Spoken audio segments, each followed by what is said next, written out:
Welcome back to the Unhinged History Podcast. You've got me again, your unhinged host, Taniberlo. Today, we are doing a dive on a really amazing story that not a whole lot of people know. Cleopatra, nay, warrior queen Amanirenas. It's got everything. It's got a strong female hero. It's got a singular female leader that led her people to victory against, arguably at the time, the world's largest militant state, Rome. Okay? It's freaking badass. If that sounds up your alley, please stick around. Let's cue the music.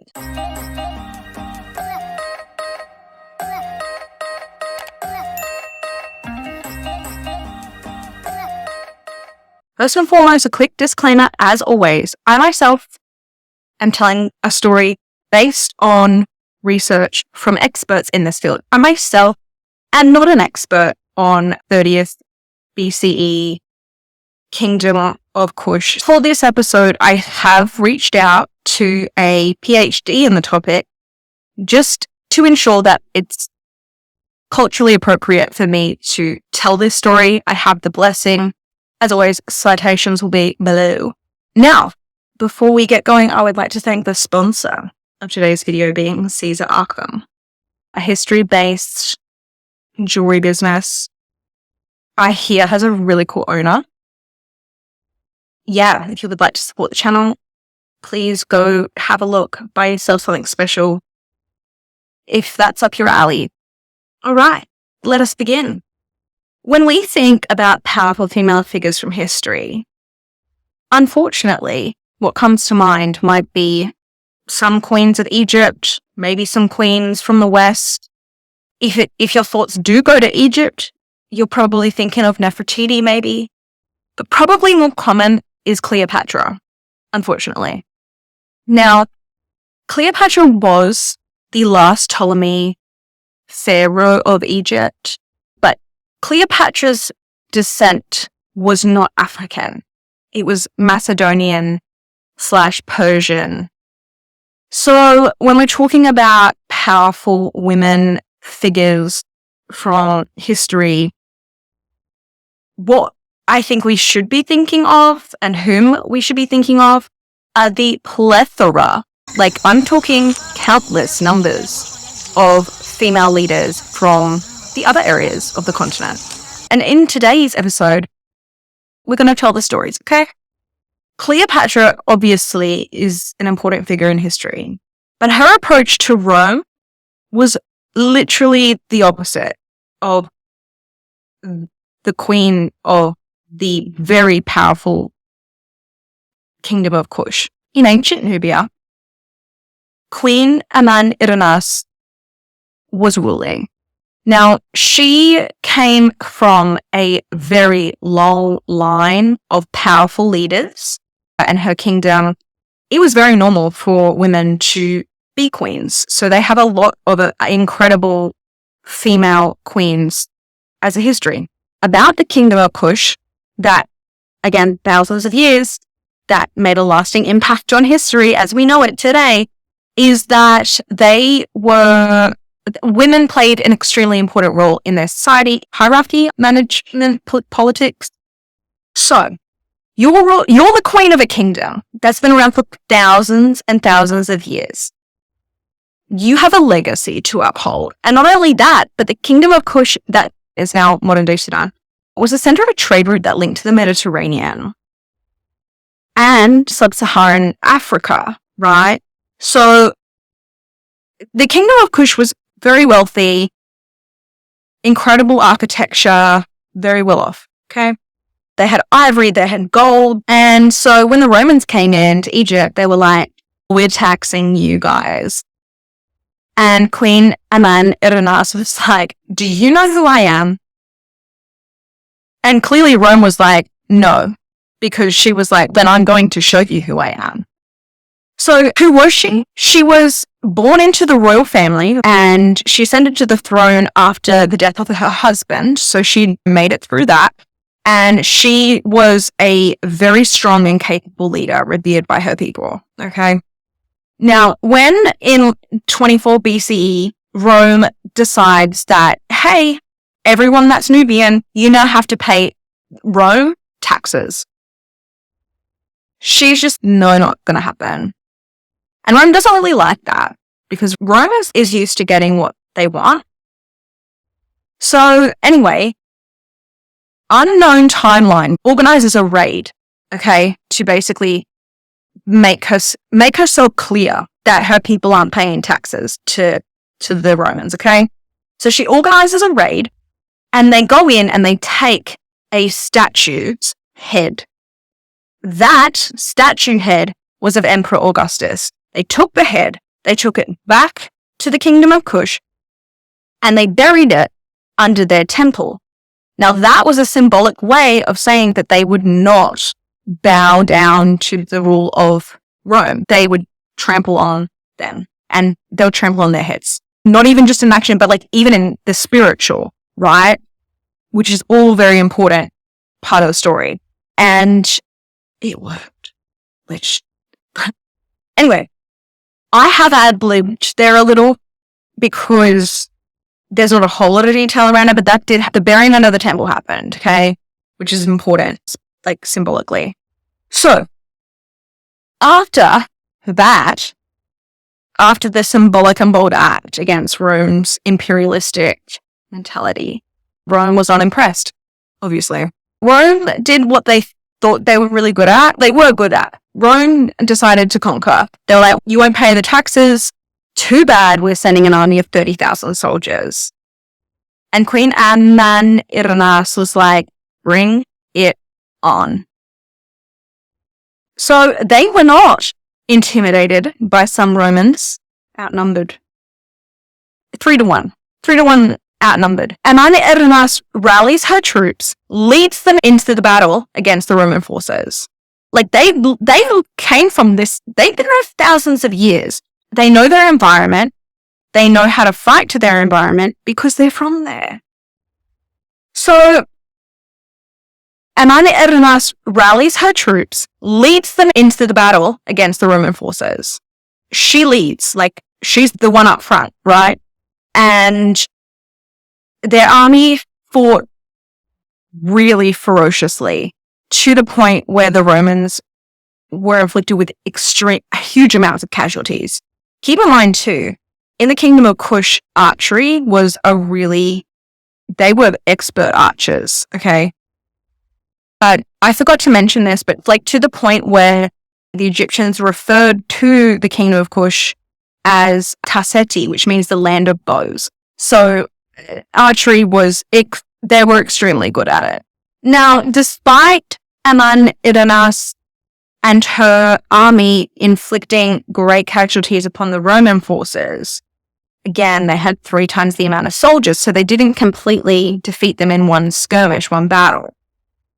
Anyway, so there were multiple battles back and forth, but the queen herself was in those battles. She was a warrior queen.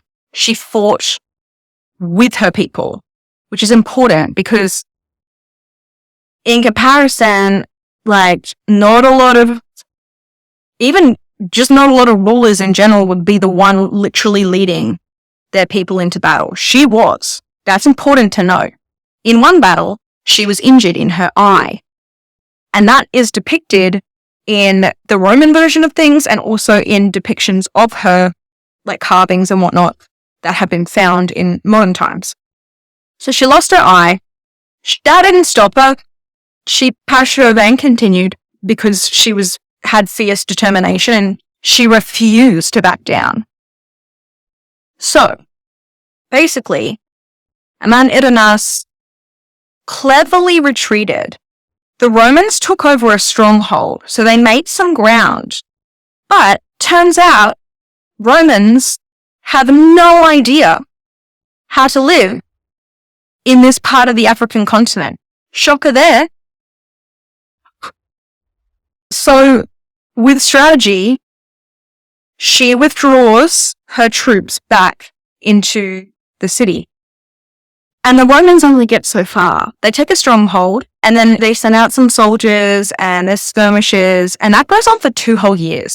the queen herself is in a lot of these battles. She will not back down at all. She's lead. So anyway, after the resistance of Rome for years and years, do you imagine the anxiety? The way that she was literally known for her composure in the battlefield, because it's written about in the Roman version of events. She was composed, strong, even after her eye injury. So after many years, she finally gets the Romans to a point of submission, if you will. They realize they're not going to win this. It's just not going to happen. Now, Rome doesn't back down, if you will. So in the Roman version of events, they just all of a sudden agreed on things, right? Yeah. Amanirenas literally had a list of demands. She was like, you get out of my kingdom. I want to see you. You get out of here. I don't want any taxes ever to be on the Nubian people. Don't even ask for a cent. And I want to rule my kingdom as I see fit. I literally never want to hear of you again. Goodbye. See you later. And Rome agreed.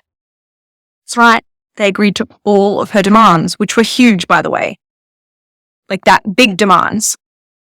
Now, that was humongous because it was a strategic peace treaty. In other versions of history, so whilst there were casualties, especially on the Roman side, but yes, casualties from her kingdom, she had mitigated those casualties. She'd literally let the environment mainly, and herself leading her probably best archery combatants, using minimal people from her kingdom, minimizing the casualties from her kingdom, and allowing the strategy to play out. It's genius.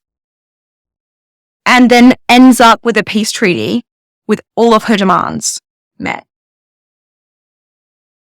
Seriously, you get that job to have the other male historical figures, it just would have been a bloodbath. Not Amanirenas. She bossed it. Anyway, this was the best bit, okay? So after the treaty is agreed to, everyone's like, oops. They're just like, the soldiers just go home to Egypt with their heads between their tails. So the governor of this part of Rome at the time, Petronius, she sends in messengers after they'd come to their agreement for Rome to step the F off, get back. Might I also add, when she would capture Romans, it's said that she would feed them to the lions and leave one person alive to run back and tell the Romans what happened. I love that. I think that's beautiful. Anyway, basically, she sends out her Kushite ambassadors to the Romans, to the governor, and they give Petronius this bundle of golden arrows, and they place it down in front of him, and they say the following, which is arguably the best quote in ever. This gift is from the Queen. If you want peace, this is a token of war and friendship. If you want war, keep them, because you're going to need it. Bloody hell. Couldn't have said it better myself. Couldn't have actually said it myself because I'm not that. Anywho, they took the warning that it was, and they did not go back into war with the Queen. And after all the taxes were cancelled, everyone was happy. The Nubian kingdom, as it was, survived and thrived for another 400 years. 400 years. That's literally, think about our modern societies. See what I'm saying? Bloody hell. Queen Amanirenas, lived on, her legacy lived on, and she became a legendary figure in Nubian history because she was a symbol of resistance and fighting for what's right. A symbol of fighting for her kingdom that were then generations and generations on were still thriving. So even today, in modern day Sudan, there is a statue of Queen Amanirenas to tribute her bravery and her strength. Now, just to not to compare, but also to compare, like I mentioned, Cleopatra gets a lot of spotlight. She's romanticized a lot. I love Cleopatra too, but like when we're talking about African queens, this is just one of the names that we should all know the story of because it's friggin' incredible. Also, we know, like, Cleopatra, she obviously died by suicide because Rome was encroaching. But if you think about other female figures in particular, there's a whole bunch of male ones that like didn't even make the history books because they were just crushed by Rome. But if you think about the Celtic tribe and the leader Boudica of the Iceni people, she almost eradicated Rome out of Britannia in her time. But she died for the cause too. Queen Amanirenas, she completed the task with one eye. I think I'd made my point. Look, we all know and are aware that in the history area of our schooling and our understanding, it's not so great. We're aware of this. But hopefully we can change that, right? Now, there is a project that was launched in 1964 by UNESCO, and it's called the General History of Africa. It is, ever since the 60s, it is a project to remedy the general ignorance on Africa's history, full stop.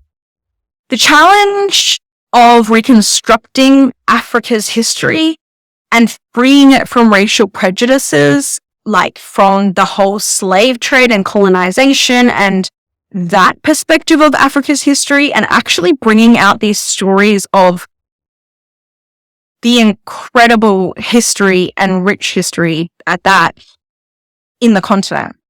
So anyway, UNESCO called upon their best experts, both African and non-African experts, but it was really supported by various leaders of various areas in Africa.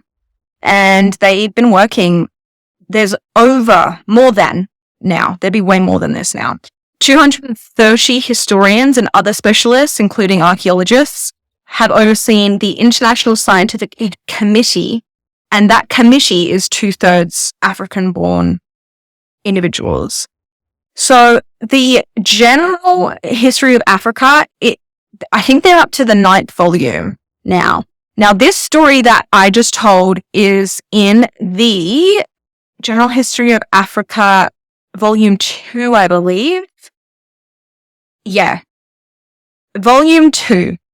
Each volume tackles different millennia, literally, different thousands of years. And so I will cite that below. That's been a massive help. And yeah, I hope that you enjoyed today's podcast. Again, it's unhinged that we don't know Queen Amanirenas' name, that it doesn't roll off the tongue in the same way that we know of other leaders. And hopefully we can change that. Please share this with someone that you think could benefit from the knowledge. And again, if you have any corrections or any insights or anything to add, please do so in the comments. Subscribe. And I'll see you next time. Bye.